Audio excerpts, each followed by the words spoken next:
नमस्कार, आप देख रहे हैं जगत महान न्यूज़। इस वक्त मैं निगरानी कमेटी के पूर्व चेयरमैन गुलशन विरमानी जी के साथ हूँ।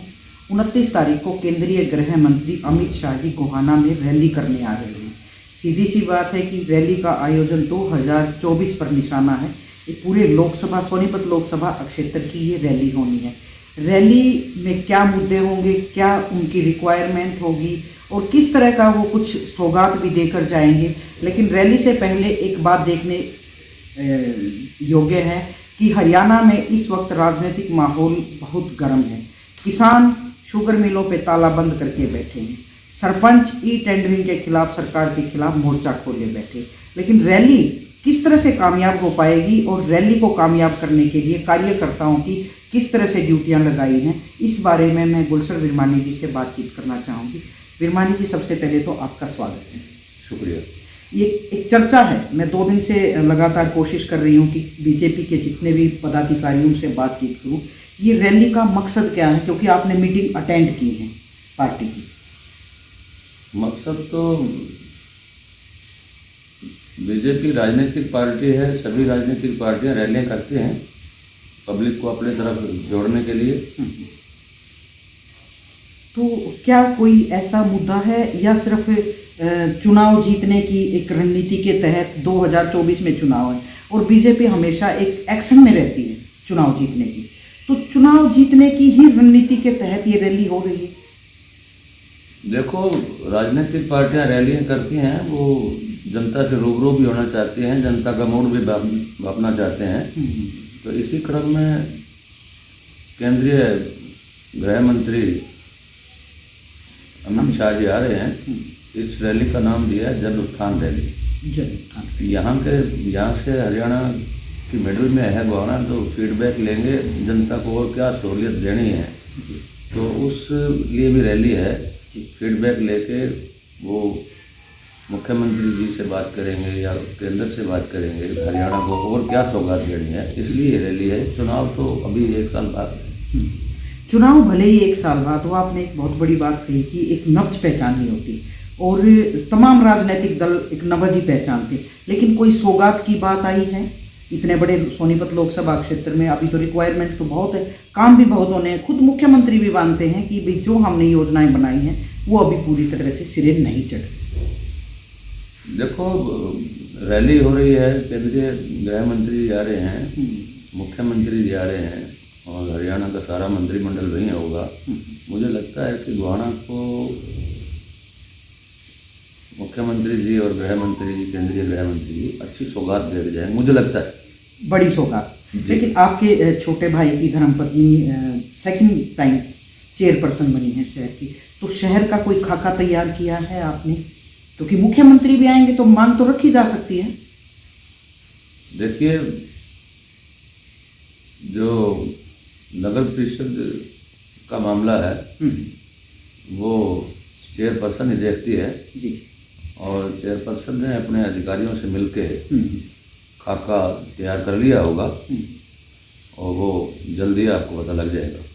विरमानी जी, एक बात तो है, मतलब ठीक है वो नब्ज पहचानेंगे, लेकिन नब्ज में ये भी देखना चाहिए कि इस प्रदेश का किसान 2022 में उनकी जो आमदनी थी नरेंद्र मोदी जी ने भी डबल करने की बात की। डबल तो मुझे नहीं लगता कि हुई होगी, लेकिन किसान आज ताला बंद करके सड़कों पर बैठे। गन्ना सूख रहा है, आपको भी पता, उससे मिल का भी नुकसान होता है और किसान का भी।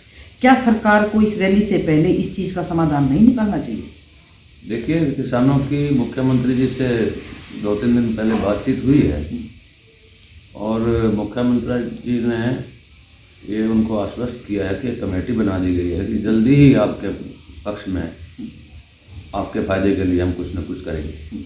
आप भी एक कमेटी के चेयरमैन रहे हैं, जो निगरानी कमेटी होती है और बड़ी जिम्मेवारी होती है उस टाइम मामले सुलझाने की, और वो सरकार का एक हिस्सा हो जाते हैं। तो आप भी जिम्मेदारी से बयान देते रहे हैं हमेशा जब भी मैंने बात की है। तो ई टेंडरिंग के खिलाफ सरपंचों ने अपनी जीत का जश्न भी नहीं मनाया था। उससे पहले नगर परिषद, नगर पालिका की जो चेयरपर्सन थे उनकी वित्तीय शक्तियाँ कम करने की बात आई थी, तो काम कम और उधेड़ बुन जाता। देखो, इस बात के ऊपर भी मंथन चल रहा है और सरकार ने जो ये टेंडरिंग प्रक्रिया शुरू की है और किसान अपना सरपंच लोग इसके विरोध में हैं, तो मुझे लगता है कि मुख्यमंत्री जी कोई ना कोई बीच का रास्ता अपनाएंगे और सरपंचों को भी कुछ सौगात देने की मुझे लगता है कि करेंगे। एक बात चली हुई है कि किसान हो चाहे सरपंच हो, एक जातीय समीकरण माप के चलते हैं लोग कि ये जो किसान बैठे हैं या सरपंच हैं ये एक विशेष बिरादरी की। तो क्या मतलब पॉलिटिकल लेवल पे अगर आपकी क्या सोच है कि इस तरह की चीज़ें होनी चाहिए? किसान तो कोई भी हो सकता है। देखो, अपने स्वार्थ के लिए कोई भी आदमी इस तरीके की बातें करता है, लेकिन हमारे जो हरियाणा के मुख्यमंत्री हैं वो सबका साथ सबका विकास, हरियाणा एक हरियाणवी एक, वो इस नारे में चलते हैं। देखिए, उन्होंने कभी भी इस तरीके की बात नहीं की होगी। जो इस तरह की जाति पाति की लोग बात करते हैं ये बेहद स्वार्थी किस्म के होते हैं और ऐसी बातें नहीं होनी चाहिए। तो इस रैली की तैयारियों को लेकर किस तरह का मतलब उत्साह है? आपकी भी जिम्मेवारी लगाई है, रैली में किस तरह की भीड़ उमड़ने की एक उम्मीद लग रही है आपको? मैं तो ये मान के चल रहा हूँ कि कुछ दिन से मैं भी सुस्त था, लेकिन इस रैली को देख के मेरे अंदर खुद उत्साह आया है कि हमने इस रैली को ताबड़तोड़ करना है। बहुत लोगों के अंदर बहुत उत्साह है और मुझे लगता है कि बहुत ही शानदार और बहुत ही ताबड़तोड़ रैली होगी। ये तो आपकी उम्मीद है कि रैली कामयाब होगी। लेकिन अभी कुछ दिन पहले जो कांग्रेस पार्टी है, देश की सबसे बड़ी पार्टी, विपक्ष की पार्टी है, राहुल यात्रा निकाल रही है और वो जहाँ जहाँ यात्रा गई है एक चर्चा जरूर है, भले ही वो कामयाब होना वो एक अलग विषय होता है। तो कुछ मतलब विपक्ष का ही नहीं, मैं आम लोगों से, मैंने काफ़ी लोगों से बात की कि उस यात्रा की काट के लिए अब बीजेपी ने रैलियों का आयोजन शुरू कर दिया जनता को अपने साथ जोड़ने के लिए। ऐसा कुछ नहीं है। कहाँ विश्व के सबसे शक्तिशाली और सबसे लोकप्रिय प्रधानमंत्री जिन्होंने पूरे विश्व को एक अपने पक्ष में किया है अपनी नीतियों से, और कहाँ राहुल गांधी को तो भारतीय कल्चर का ही पता नहीं है। ये तो कांग्रेस के जो लोग हैं, जो वर्कर हैं, वो तो कहेंगे राहुल गांधी, लेकिन मैं निष्पक्षता से कह रहा हूँ कि अभी राहुल गांधी नरेंद्र मोदी जी के पासंग भी नहीं है। मतलब उनका मुकाबला करना पॉलिटिकल लेवल पे या दूसरे मुद्दों पर अभी दूर की बात, बहुत दूर की बात। तो रैली में आपकी क्या जिम्मेवारी लगाई? मैं रैली में वो मेरी क्या जिम्मेवारी लगाएंगे या नहीं लगाएंगे, मैं अपनी खुद जिम्मेवारी लगा रहा हूँ कि मैं भारतीय जनता पार्टी का सिपाही हूँ और सिपाही होने के नाते मैं रैली में बढ़ चढ़ के भाग लूँगा और बहुत ज़्यादा गोहाना शहर से भी और गोहाना विधानसभा से, बड़ौदा विधानसभा से मैं काफ़ी लोगों को रैली में ले जाऊँगा। मतलब पार्टी के चाहे वो बड़े नेता हैं चाहे छोटे हैं, एक लाइन खींच देते हैं तो सभी वर्कर उस जिम्मेवारी के साथ काम करते हैं और वो उसको यूँ मान लेते हैं कि ये पार्टी का आदेश है और उस पर सब चलते हैं। देखते हैं आने वाले जो 2 ही दिन बाकी हैं रैली में कितनी भीड़ हो पाती है और केंद्रीय जो गृह मंत्री हैं वो हरियाणा को या सोनीपत लोकसभा क्षेत्र को किस तरह की सौगात देते हैं और भीड़ कितनी होगी ये भी एक देखने वाली बात होगी।